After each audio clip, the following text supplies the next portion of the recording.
The war had already been burning for 5 weeks when Easter Sunday arrived. The air above Tehran carried the smell of conflict. The Strait of Hormuz, one of the most critical waterways on the planet, had been effectively sealed shut since the night of February 28, 2026, when the United States and Israel launched coordinated strikes under the name Operation Epic Fury. The operation targeted military facilities, nuclear sites, and Iranian leadership, resulting in the death of Supreme Leader Ali Khamenei. What followed was a war that reshaped the Middle East in real time. And on the morning of April 5, 2026, it took a turn that stunned even the most seasoned observers in Washington. Since the first bombs fell on February 28th, Iran's Islamic Revolutionary Guard Corps had issued warnings prohibiting vessel passage through the Strait of Hormuz, bringing global energy shipping to a near-complete halt.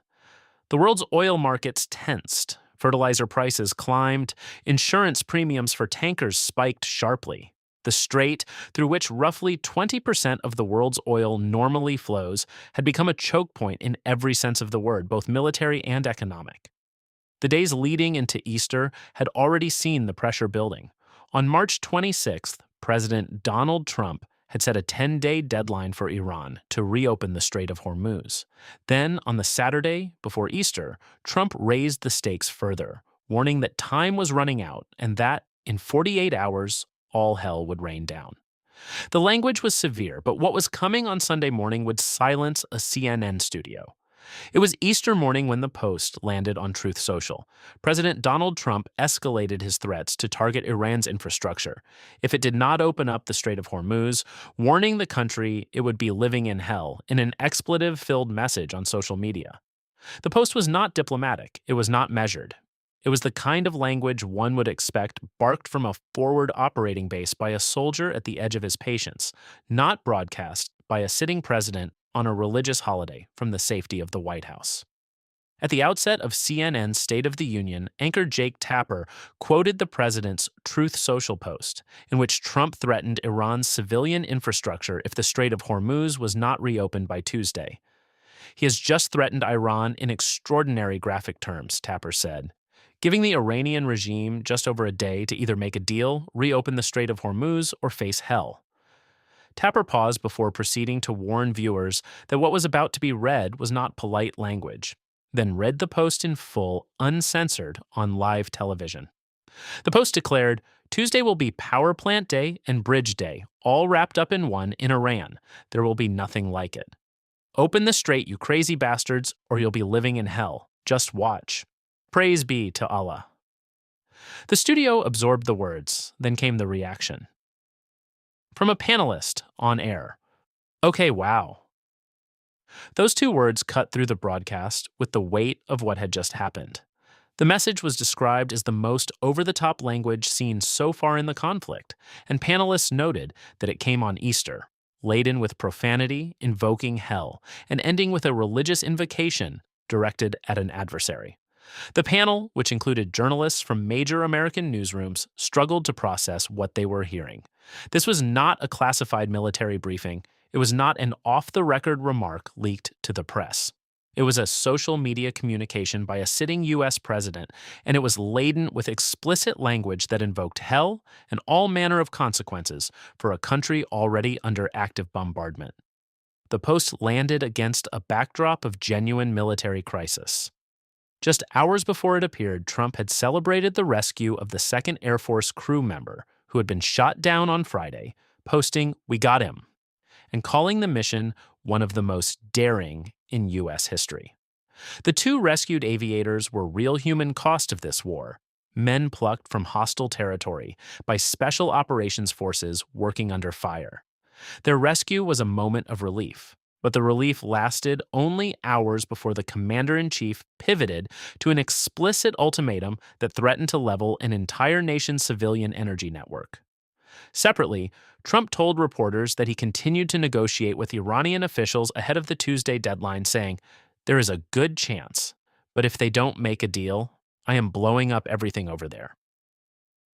In an interview with the Wall Street Journal, Trump said Iran would lose every power plant in Tuesday's strikes. The implications of those threats were not lost on military analysts and legal experts watching from the sidelines.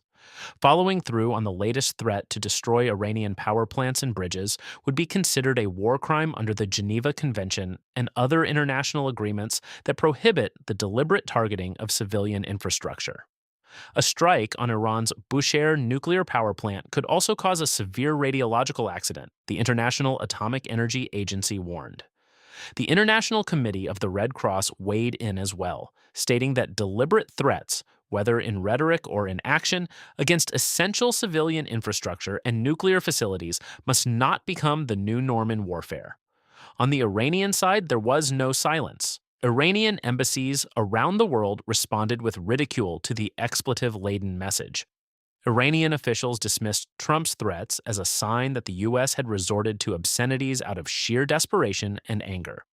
Iran's foreign minister warned that any attacks on infrastructure would produce consequences stretching far beyond the region, with destructive effects on global energy and the global economy. Back in the CNN studio, the panel tried to make sense of the strategic logic, if any existed. One analyst noted that Trump had been all over the place about the Strait of Hormuz, having even appeared on Wednesday night to downplay the issue, suggesting the strait would simply open up naturally. That was the same address in which Trump had also promised to hit Iran extremely hard for 2 weeks, demonstrating the shifting and contradictory nature of the administration's stated war objectives. One voice on the panel, a former congresswoman from Pennsylvania, noted relief at the rescue of the 2 airmen before expressing deep concern about the direction of the war, saying it was going in the wrong direction and raising alarm about the American people, the Iranian leadership, and the overall strategy. Meanwhile, across the region, diplomatic machinery was running at full speed. Egyptian officials told reporters that Iran was open to a 45-day ceasefire that would guarantee a permanent end to the war, during which Iran would discuss opening the Strait of Hormuz. Qatar, Oman, and Pakistan were all working as intermediaries. Iran sent Pakistan an official 10-point response to the U.S. that included a protocol for safe passage through the Strait of Hormuz, reconstruction assistance, and the lifting of sanctions.